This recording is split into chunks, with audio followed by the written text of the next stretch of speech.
The 4-1 Seattle Seahawks come to town to take on the 2-3 Browns.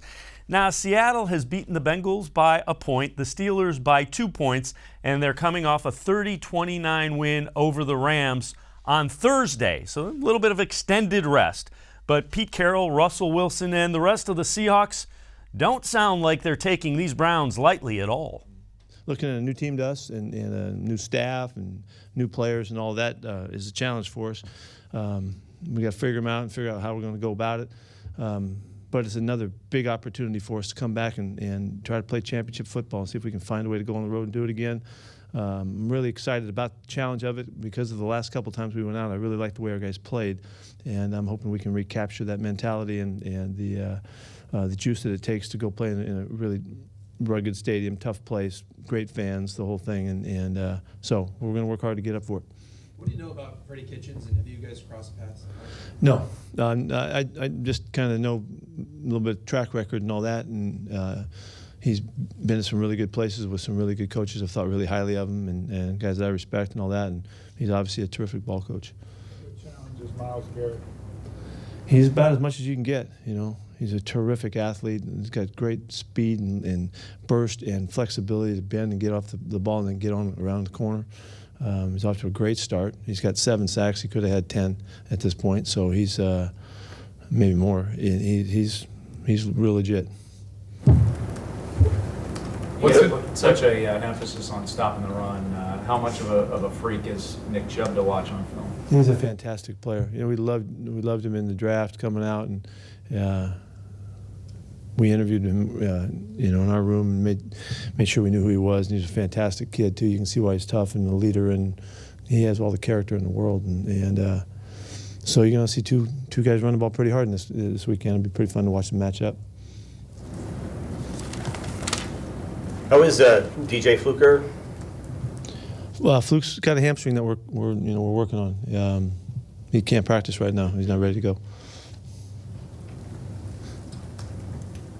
What's the challenge of trying to figure out a team that's had 2 such wildly different weeks the last couple of weeks where they look like we're they're going to look at them at their best. You know, look at them when they've been on it, and they've got a lot of firepower. They got guys that are really good playmaking players out there, right quarterback to running back to receivers, tight ends. They can all do stuff on offense, and then they got the big pass rushers too. So there's plenty of attraction to this football team. The kickers are kicking good. They got a darn kicker's got a nickname already, you know. And so how did that happen? So there's plenty of stuff to be attracted to figure it out. What have you seen from Mayfield? Well, the way he finished last year had everyone really excited. He can do everything. He's got terrific sense for the game. He's got good timing. He's got a terrific arm. He's got the accuracy to come up with huge plays and make the great throws. He's bold. He's a confident kid. Gets the ball out fast. Does a really nice job in the play action game. You know, he's a terrific. They didn't miss it with picking him way up there. You know, he's the real deal. So we got to be ready for it. What's the best way to neutralize someone like Odell Beckham Jr. who has all that playmaking ability? Well, you have to do a lot of stuff to try to deal with that, and it starts with rushing the passer, so the quarterback's not comfortable. But he's an amazing talent, and there's nothing that he can't do out there. So you have to do all of the things. I'm not going to tell you the game plan if you don't mind, but you have to do all the stuff that you got to do to keep him from getting a good, clean look consistently where it's easy for him. We're going to make it hard on him. Well, yeah, Myles Garrett looks amazing on film. He's making, I think he's got 7 or 8 sacks. He's making a lot of plays. I got to spend a little bit of time with him, this summer around the ESPYs week, just being around him and stuff like that. Just a great person, does a lot of amazing things.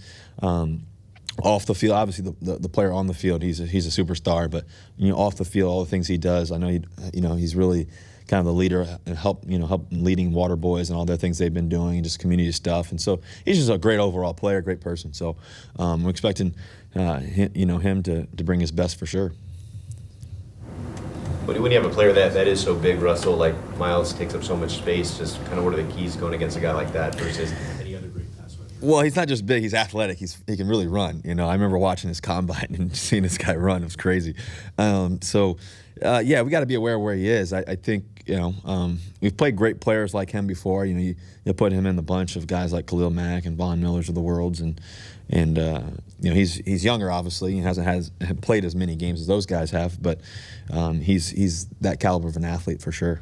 You got to know Baker Mayfield a little bit too, right? Doing that show. Yeah, we did. QB to QB. Yeah, it was cool getting to know Baker and just being around him, his competitive nature and everything else, and and just seeing him get drafted, number 1 overall was pretty cool, for the shorter guys. So, I know he's a great competitor and he's always loved winning. When you're facing guys like Mack and Garrett, how much can you, running outside of them or threatening to run outside of them, slow down their pass rush, give them something to think about? I don't really think about that often, but I think that obviously my ability to move and get outside and make things happen is always a tough thing on the defense. But it's not something I'm trying to do. It just naturally happens. I think that you also got to know that they can run too. So you just got to pick and choose the times and when to do it if it happens, and just be smart with the football when you get outside the pocket. Every game is different, but when the 49ers dominated the Browns, does it goes through your mind that you guys as a team also have to go out there and dominate the team? Yeah, I mean, I think that every game in the NFL is different. Every moment's different. No matter what happened the week before, it doesn't mean anything about this week. And the reality is you got a lot of great football players on every team in the National Football League. I know the Cleveland Browns got a lot of amazing football players, and last week doesn't determine who they are, and we have to understand that. We understand that they've got all the talent in the world. They can do a lot of things. They got great coaching and stuff, and so we got to be on our stuff. Freddie Kitchen's a great offensive coach, being the head coach, but offensive coach, offensive mind.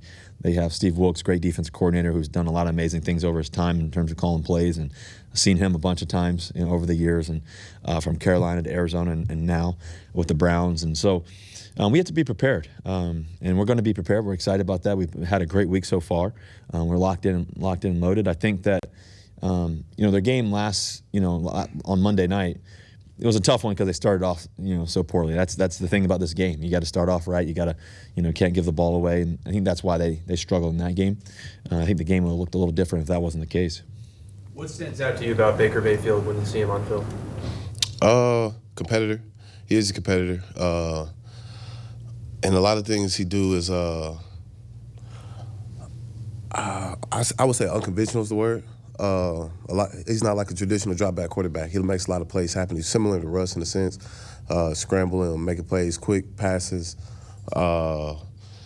He always wants to make something happen. He always keeps his eyes downfield, and that's a good thing for a quarterback. Is it hard to watch the game on Monday and then not take the Browns lightly the following week, given how lopsided that game was? I like to live by the term any given Sunday. You give every team their respect. You go out there and prepare for them because that was them, If you think about it, the Rams, that took a big loss to them, but you still respect the Rams, They took a big loss to the Bucks in the following week. We still gave them their proper respect. So I feel like the same is due to the Browns. They got some very good athletes, prepared athletes, playmakers all over the field. So, they can get this thing clicking at any moment. We just don't want it to be against us. You guys are 12-6, and your last 18 games have kicked off at 10 a.m. Historically, the problem is that Seattle struggles with those early East Coast kickoffs. Why do you think you guys have been so successful in the last few years? I would just say the schedule that we have intact. Coach does a good job, not only coaching us and keeping an eye on how the team is feeling, but really just reading our emotions and how we feel. We got out to Pittsburgh and we tried something new. We all rolled over to the bus together, and he felt like it worked. It kept us together. We were one unit, and something that we continue with. Even at home games, we find a way to get everybody together just so we can feel the unity right before everybody goes in their zone and gets ready for the game. So I feel like our preparation for the game is probably our biggest reason for success. Seattle Seahawks 4-1 on the season, trying to go to 5-1 Sunday at 1 o'clock, First Energy Stadium against the Browns, who are trying to even things out on the season at 3-3.